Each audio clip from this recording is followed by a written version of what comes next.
मुजफ्फरनगर के मीरापुर उपचुनाव को लेकर समाजवादी पार्टी के एक प्रतिनिधि मंडल ने चुनाव प्रेक्षक से मुलाकात की है और कुछ अहम मुद्दों पर बातचीत की। इस प्रतिनिधि मंडल का नेतृत्व सपा के राष्ट्रीय महासचिव और मुजफ्फरनगर सांसद हरेंद्र मलिक ने किया, जिसमें सपा के जिला अध्यक्ष जिया चौधरी समेत कई वरिष्ठ नेता शामिल थे। सपा नेताओं ने इस दौरान मीरापुर में निष्पक्ष और स्वतंत्र उपचुनाव कराने की मांग रखी और कुछ गंभीर आरोप भी लगाए। हमारी पार्टी चाहती है कि चुनाव एमसीसी के अनुसार हो, यानी कि मॉडल कंडक्ट ऑफ कमीशन जो जारी किए गए हैं, आयोग की जो आदर्श आचार संहिता है उसके आधार पर चुनाव संपन्न होना चाहिए। ये उसका वायलेशन कर रहा है। प्रशासन पार्टी ना बने उसे रोकने का प्रयास ऑब्जर्वर साहब करें। ये हम लोग उनको बताएं, कुछ पॉइंट्स उनको बताए हैं जो सटीक है, जिनके बारे में आपको आदरणीय प्रमोद जी ने और आदरणीय अध्यक्ष जी ने बता दिया। वो सटीक पॉइंट्स दिए हैं, सटीक सूचना दी है। देखते हैं कि इलेक्शन कमीशन क्या उस पर ऑब्जर्वर के माध्यम से क्या कार्रवाई होती है। वहीं सपा का कहना है कि मीरापुर में निष्पक्ष चुनाव होना चाहिए ताकि किसी भी पार्टी को विशेष लाभ न मिले और सभी पार्टियों को बराबरी से चुनाव लड़ने का मौका मिल सके। सपा ने चुनाव प्रेक्षक से ये सुनिश्चित करने की अपील की है कि चुनाव आयोग की सभी गाइडलाइंस का पालन भाजपा के उम्मीदवार भी करें ताकि किसी भी तरह का पक्षपात न हो।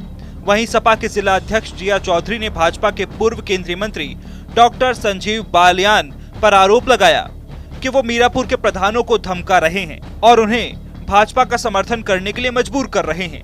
उनका कहना है कि इस तरह की गतिविधियों से चुनाव की स्वतंत्रता पर बुरा असर पड़ सकता है और ये लोकतांत्रिक प्रक्रिया के लिए ठीक नहीं है।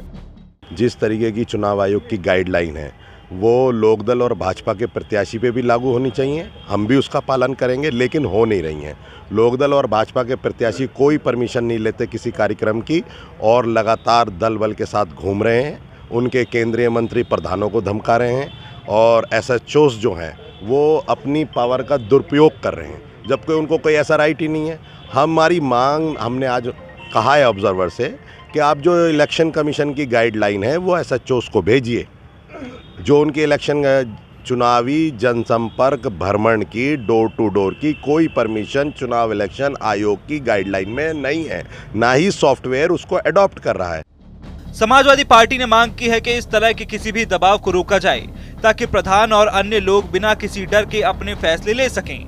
सपा ने यह भी आरोप लगाया है कि चुनाव के दौरान उनके समर्थकों को डराने धमकाने की कोशिश की जा रही है। उनके समर्थकों पर दबाव डालकर और उन्हें परेशान कर चुनाव से दूर करने की कोशिश हो रही है।